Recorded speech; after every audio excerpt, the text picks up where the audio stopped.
자, 오늘은 이제 3단원 두 번째 시간이고요. 오늘은 이온결합 형성을 들어가기 전에 이온의 형성에 대해서 좀 간단히 볼 건데, 먼저 이온결합이 어떤 것이 있는지 한번 볼게요. 으앗! 이게 무슨 빛이냐?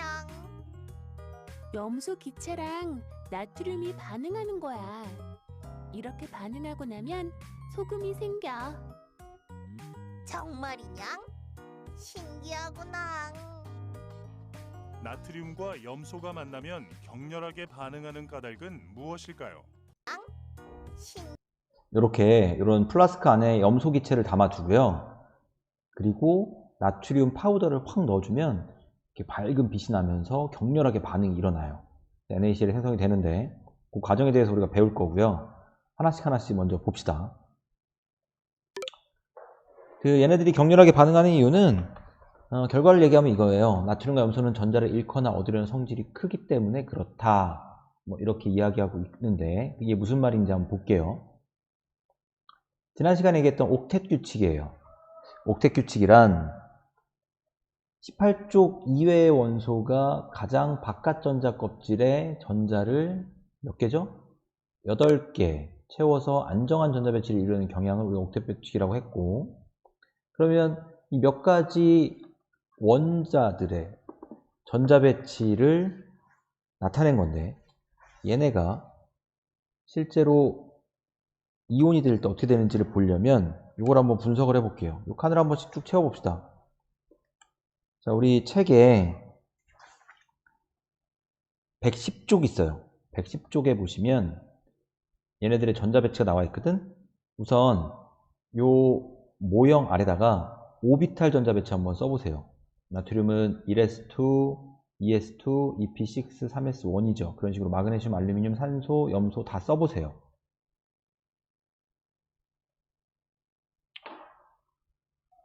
썼나요?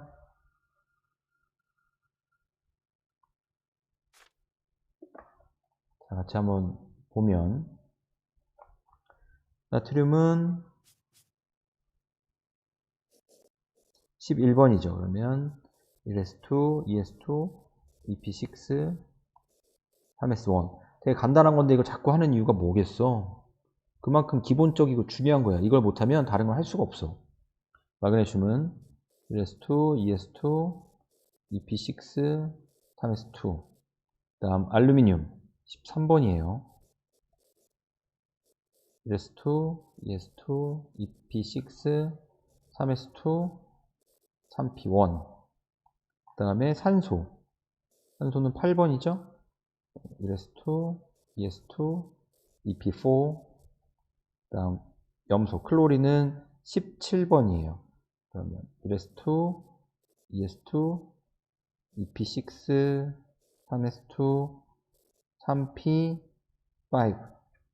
자, 이렇게 전자 배치 다 썼게요. 아래쪽에 써 놓으시고, 그 다음 빈칸 한번 채워볼게요.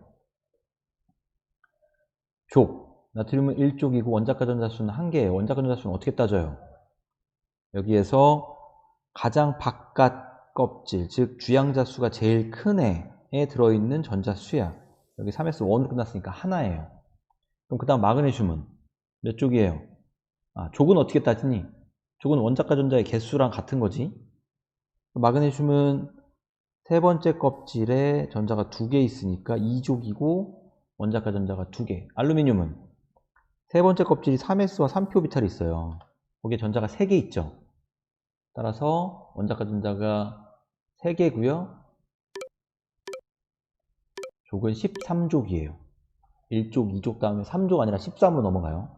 산소는 ES2, EP4로 끝나니까 원자가 전자 6개, 16족. 클로린은 3s2, 3p5로 끝나니까 염소는 17족. 자, 얘네들이 비활성 기체와 같은 전자 배치를 가지려면 어떻게 해야 될까? 이거 우리 1학년 때 배웠던 거야. 어떻게 해야겠어요? 나트륨이 비활성 기체와 같은 배치를 가지려면 경우의 수는 두 가지야. 첫 번째, 세 번째 껍질에 있는 전자 하나를 잃어버린다. 얘가 나가든지 아니면 전자를 받아서 이 세 번째 껍질을 꽉 채우면 되겠죠. 몇 개를 받아야 돼요? 7개를 받아야 돼요. 무슨 말이냐면 나트륨이 비활성 기체와 같은 배치를 가지려면 Na 플러스가 돼서 1s2, 2s2, EP6로 되던지 아니면 1s2, 2s2, EP6, 3s1이었으니까 3s2, 3p6까지 그럼 전자가 7개 들어온 거죠. Na 7-가 되든지 둘 중에 하나야. 뭐가 더 쉽겠어? 당연히 전자 하나 잃어버리는 얘가 훨씬 쉽지. 다른 애들도 마찬가지예요. 그럼 방법을 한번 쭉 써보시면 이렇게 되겠죠. 나트륨, 마그네슘, 알루미늄은 전자를 잃어버릴 때 비활성 기체가 되기가 더 쉬워요. 반면에 산소, 염소는 자 얘네들은 산소가 지금 EP4로 끝나서 원자핵 전자가 6개야. 그럼 2개만 받으면 되죠. O2-에서 1s2, 2s2, EP6로 가든지 아니면 여기에 있는 원자핵 전자를 다 잃어버려요. 1s2로 끝나는 거야. 그럼 전자를 6개 버렸지. 6 플러스가 되든지. 얘도 누가 더 이득이겠어. 우리 지난주에 수업할 때 얘기했잖아. 전하가 플러스 마이너스가 분리가 심해질수록 훨씬 불안정해져요. 순차 이온화이저 할 때 했었죠. 따라서 얘네들은 얻는 게 편한 거예요. 주기율표를 생각해 보시면 그래서 주기율표에서 딱 잘라서 왼쪽에 있는 애들은 전자를 왼쪽 얘네가 볼 때 그렇죠. 이쪽 왼쪽에 있는 애들은 전자를 잃어버리기 쉽고요. 오른쪽에 있는 애들은 전자를 잃어버리는 게 훨씬 더 쉬운 거예요. 자, 그렇게 해서 만들어진 게 전자를 잃어버리면 양이온이죠. 금속 원자는 전자를 잃고 양이온이 되어서 비활성 기체와 같은 전자 배치를 갖고 지금 보시면 네온의 배치와 같지. 음이온들은 비금속 원자가 전자를 얻어서 음이온이 되고 비활성 기체와 같은 전자 배치를 갖게 돼요. 자, 여기까지는 사실 다 했던 거고. 근데 14족이나 15족, 14족에 누가 있냐면 탄소, 규소 이런 애들이 있어. 걔네들은 대부분 이온으로 존재하지 않아. 이유가 뭘까? 이유가 뭘까요? 한번 생각해 보세요. 예를 들어서 탄소야. 탄소는 6번이야. 1s2, 2s2, EP2. 얘가 이온 되려면 경우의 수가 두 가지가 있겠죠. 첫 번째, 전자를 잃는다. 잃으면 몇 개 잃어야 돼? 4개 잃어야 돼요. 두 번째, 전자를 얻는다. 얻으면 몇 개 얻어야 돼요? 얻을 때도 4개 얻어야 돼요. 전하 분리가 되게 심하죠. 전자를 얻건 잃건 많이 얻고 많이 잃으면 불안정해요. 그래서 이온으로 잘 존재하지 않는 거예요. 자, 보시면 알겠죠? 15족도 마찬가지야. 15족도 3개를 얻거나 5개를 잃거나 그러니까 에너지적으로 굉장히 불안정하기 때문에 그런 일이 잘 일어나질 않아요. 자, 여기 한번 풀어볼게요. 우리 책의 111쪽 아래쪽에 있는 문제 한번 풀어보세요.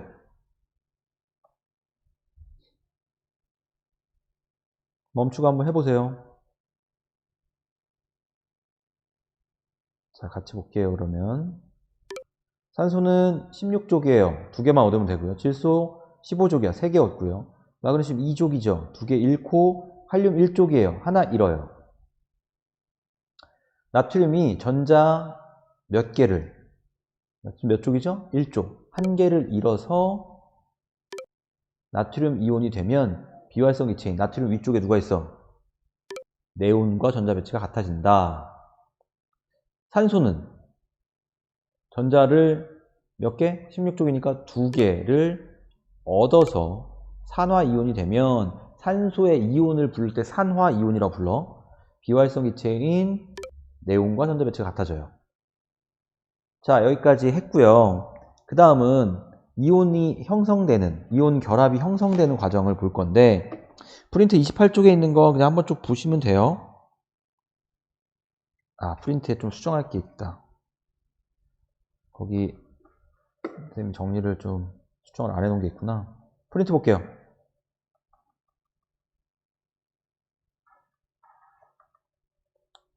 자, 거기 아래쪽 보시면 이온의 형성에서 양이온은 금속 원소가 옥텟 규칙을 만족하기 위해서 원자가 전자를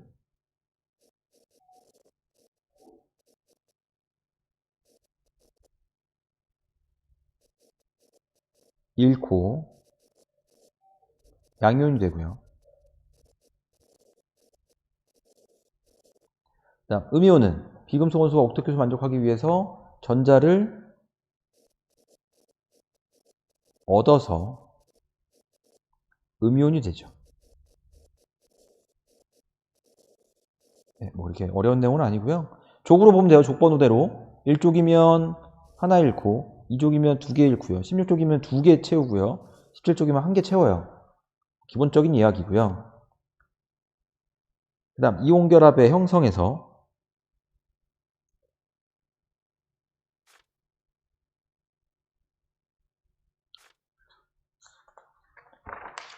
자, 우리 오늘 첫 시간, 이번 시간은 이 내용까지는 좀 할 거야.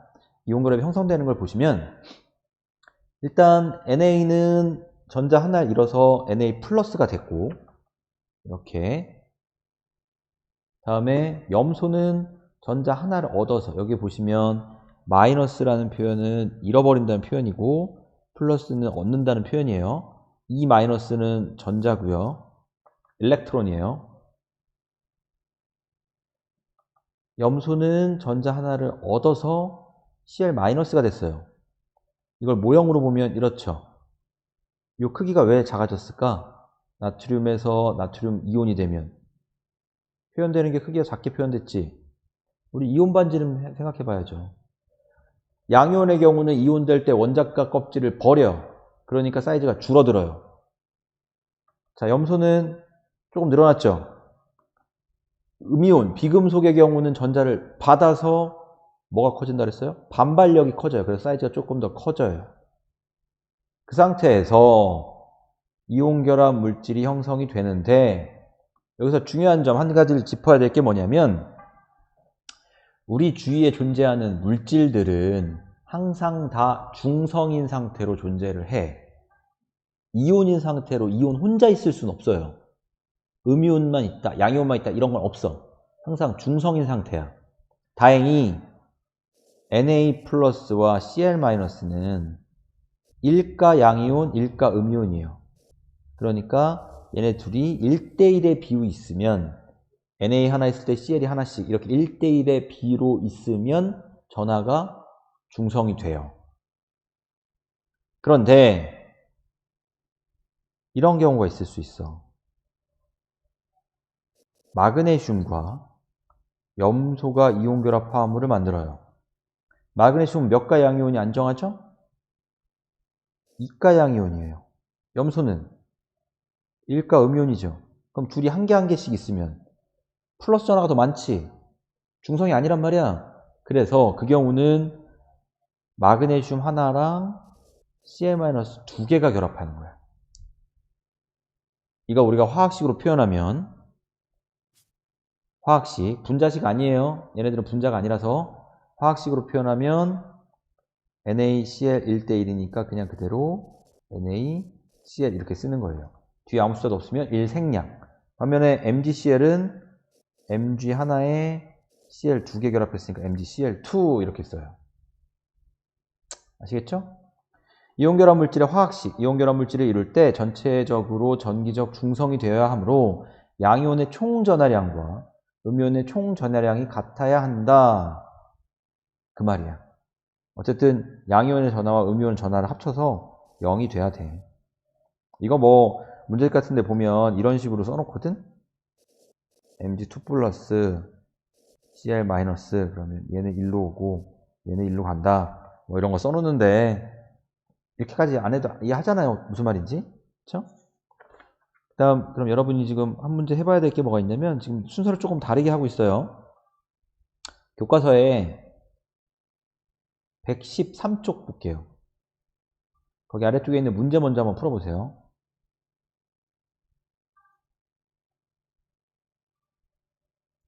자, 요 문제야. 한번 풀어보세요.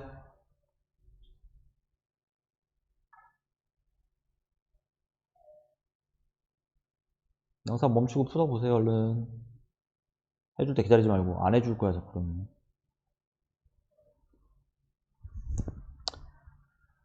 어떻게 되겠어? 같이 봅시다. 다 푸셨죠? 다 알겠지? 뭔 말인지. 금속 M이 산소랑 결합하는데 M2O3의 형태로 존재한대요. 산소는 안정한 이온이 O2-죠. 그런 게 3개 있어요. 이런 게. 그럼 얘는 M은 2개 있어. 합쳐 전체가 중성이야. 그러면 금속 M의 이온 전하는 M3 플러스가 되겠죠. 3 플러스짜리 2개, 2 짜리 3개. 그래서 전체가 0. 그럼 M이 몇 쪽이란 얘기예요? 얘가 13족 원소란 얘기야. 그 다음 문제에서 물어본 건 이 M이 염화물을 형성한대. 염소랑 결합한대요. M3 플러스랑 염소. Cl-가 안정한 화합물, 중성의 화합물을 만들려면 M3 플러스 하나에 Cl-가 3개 있어야겠지. 그래서 화학식은 MCl3가 되겠죠. 됐죠? 네. 산소는 그러면 왜 O2-가 안정한 전자 배치라고 우리가 단정할 수 있는 걸까? 이렇게 물어봐. 야, 산소는 왜 O2-가 안정한데? 라고 물어보면 뭐라고 얘기할 거야? 그러면 이렇게 얘기해야지. 산소의 전자 배치는 1s2, 2s2, 2p4야. 그래서 얘는 안정한 이온이 되려면 전자를 2개를 받아서 O2- 형태로 되면 네온의 전자 배치가 같기 때문에 안정해. 이렇게 설명하면 되는 거예요. 됐죠? 자, 그 다음. 미안. 여기까지 해야 될 것 같아요. 조금만 더 할게요. 조금만 더 합시다. 이온 결합이 형성이 되는데,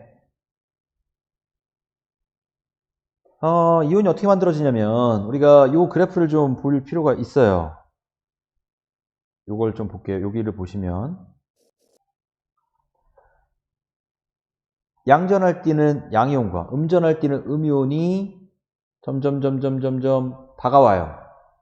그러면 이렇게 다가올 때 일단 플러스 마이너스 구슬이니까 이온이라는 건 플러스 마이너스 간에 인력이 작용할 거야. 우리 멀리 있다가 점점 가까이 오면서 플러스와 마이너스끼리 서로 당기는 힘, 인력이 작용해. 그런데 더 가까워지게 되면 너무 가까워. 이 상태. 점점 가깝다 너무 가까우면 이온이라고는 하지만 그 이온, 양이온이든 음이온이든 이온의 바깥쪽은 다 뭘로 구성되어 있어? 전자지. 음이온도 바깥쪽은 전자, 양이온도 바깥쪽은 전자야. 그 전자로 되어 있는 애들이 붙어버려. 그럼 이온끼리 반발이 생기겠죠. 더 이상 가까워질 수가 없어. 플러스 마이너스 전체는 구슬이, 플러스 마이너스 양전화 음전할 때는 구슬이지만 가까워지게 되면 이온의 구름, 이온 그름들이 반발을 한다고. 그래서 그래프가 이런 형태로 나와요. 그래서 우리가 그래프를 보시면 이렇게 있는데 인력은 이게 거리예요. 핵간 거리, 이온의 핵간 거리. 그래프는 인력은 가까워지면 가까워질수록 계속 작아져. 이 에너지에서 잘 들어요. 이거 설명. 여기가 0이야. 0이라는 건 실제로 에너지가 0이라는 게 아니라 상대적이야. 상대적. 그러니까 양이온과 음이온이 서로 아무런 상호작용도 하지 않을 때 그냥 둘이 멀리 있어. 둘끼리 아무런 일도 없어. 그때 에너지를 0이라고 가정하는 거예요. 그 상태에서 여기를 좀 수정을 해보면 이게 수렴하는, 이렇게가 아니라 이렇게 수렴해야 돼. 이렇게. 이해되죠? 다시 그릴래요.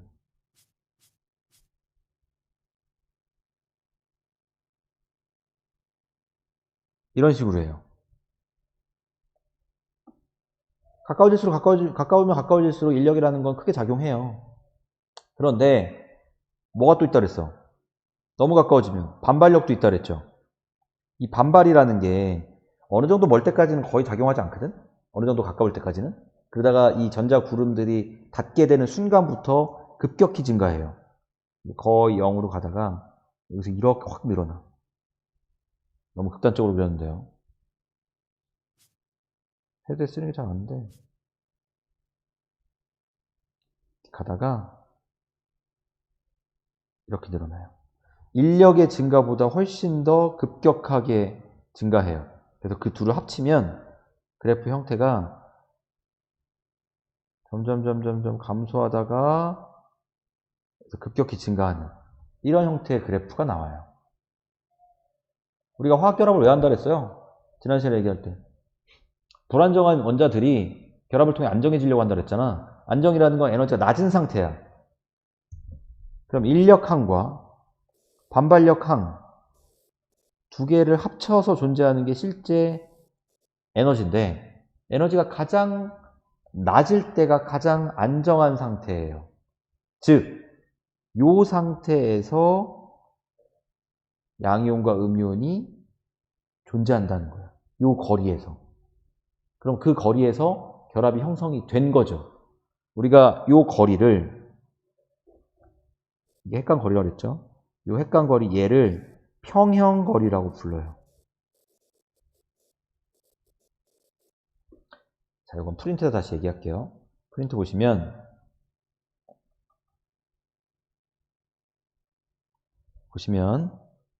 이 거리, 여기가 거리항이에요. 여기까지. 이걸 RE라고 하고요. R은 거리예요. 이걸 평형거리라고 이야기해요. 됐어요? 여기까지? 이걸 우리가 비교해 볼 수도 있어. 애들에 따라서. 일단 이 정전기적 인력, 이온의 세기가 언제 생기는지부터 먼저 이야기하고 할게요. 이온 결합이라는 건 결국 양이온과 음이온 사이의 정전기적 인력이잖아. 그걸 정전기적 인력 우리가 쿨롱팀, 쿨롱포스라고 하는데, 그 쿨롱포스는 플러스 마이너스 간의 전하량에 비례해. 두 이온의 전하량의 곱에 비례하고, 그 다음 거리의 제곱에 반비례해. 그러니까 가까울수록 커져요. 우리 이 그래프에서도 보면 가까울수록 아래로 쭉 내려가는 걸 봤죠. 그게 인력이든 반발력이든. 그래서 이걸 식으로 나타내면 F는 상수 K 쓰고요. 거리의 제곱에 반비례한다 그랬으니까 R제곱분의 Q1, Q2. Q1, Q2는 두 이온의 전하야. 여기 곱해지는 게 NaCl이면 R제곱분의 양이온 Na 플러스의 전하가 플러스 1이니까 곱하기 마이너스 1 이렇게 하는 거예요. 그래서 이 부호가 곱한 값이 마이너스 나오면, 그러니까 서로 다른 부호에 플러스와 마이너스끼리의 곱이어서 이 전체 값이 마이너스면 그건 인력. 만약에 양이온과 양이온끼리의 쿨롱포스야. 그러면 양의 값 곱한 값이. 자, 이온 결합력의 세기는 결국 이온 결합력의 세기는 두 가지 영향을 받는다는 거야. 하나는 양이온과 음이온의 전하량에 영향을 받고요. 그리고 이온 간 거리에 영향을 받아요.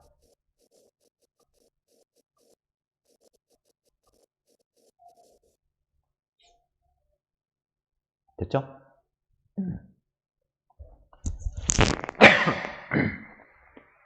자, 추가로 하나만 더 할게요. 자, 정리만 할게요, 정리. 그렇다면 요 그래프가 내가 지금 그린 게 NaCl의 이온결합 그래프였어. 만약에 이걸 NaCl이 아니라 Mg 아니야. 5로 합시다. MgO. 네. MgO로 비교한다면 어떨까를 생각해 볼 거야. 요 그래프가 지금 검은색으로 나타나는 이 그래프가 실제 이온결합의 에너지를 따지는 그래프야. NaCl은 Na 플러스와 Cl 마이너스 간의 이온 결합이에요. MgO는 Mg2 플러스와 O2 마이너스 간의 이온 결합이에요. 그럼 쿨로포스에서 F는 K 상수의 R 제곱분의 Q1 곱하기 Q2일 때 NaCl은 플러스 1과 마이너스 1의 곱이지만 MgO는 플러스 2와 마이너스 2의 곱이죠. 그러면 F값이 더 크겠죠. 그렇죠? 따라서 이 점이 결합이 형성될 때 요 점이 에너지거든? 결합 형성된 때 에너지인데 이게 더 내려와 있겠지. MgO는 요 값이 이 밑에 있겠죠. 잘 안 보인다, 노란색은. 여기 있겠죠. 이게 이렇게 내려올 거예요. 그 다음 또 하나가 있어요. 거리도 고려해야지. 거리는 이 이온들의 이온 반지름에 따라서 결정이 돼. Na 플러스랑 Mg2 플러스 중에 누가 더 크죠? 주기율표 생각해봐요. 어디 있는지. 나트륨 있고 그 옆에 마그네슘 있어요. 근데 Na 플러스와 Mg2 플러스는 등전자 이온이야. 전자 배치가 똑같다고. 그러면 유액 전하가 더 큰 마그네슘의 이온 반지름이 더 작아요.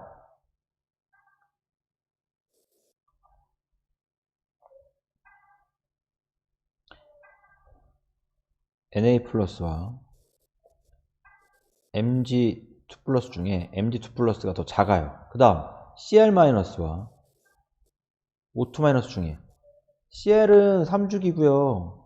O는 2주기야. 그럼 Cl 마이너스가 더 크죠, 당연히. 그럼 얘네가 가까워져. 가까워진다는 건 핵간거리 때까지 거의 가까워져요. 나트륨이 이만하고 마그네슘이 이만해. Cl 마이너스가 이만하고 O2 마이너스가 이만해. 그러면 이렇게 했을 때 붙는 것보다 이렇게 했을 때 붙는 게 더 가까이 붙겠지. 따라서 MgO 그래프는 결합이 형성되는 지점이 여기쯤 될 거예요. 이렇게. 더 아래로 내려와야 되고 더 가까운 거리에서 형성이 돼야 되는 거예요. 더 아래로 내려오는 이유는, 다시 할게요. 더 아래로 내려오는 이유는 쿨롱 포스 때문에 그래요. 결합이 형성되는 때 정전기적 인력이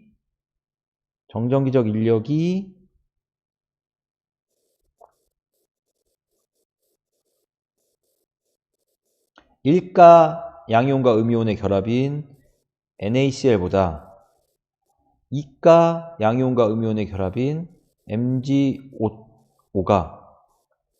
더 크기 때문에. 그리고 평형 거리는 이온 반지름이 Na 플러스보다 Mg2 플러스가 작고 Cl 마이너스보다 O2 마이너스가 작아. 그러니까 더 가까이에서 결합이 형성되는 거야. 아시겠죠? 자, 여기까지 했는데요. 내용이 좀 많고요. 오늘 강의 조금 길었어요. 정리하시고요. 모르는 거 있으면 질문을 내가 못 받는구나. 모르는 거 있으면 이영민 선생님이 알려준 오픈 채팅방 있죠? 거기에다 질문하시면 돼요. 아시겠죠? 네, 정리해보세요.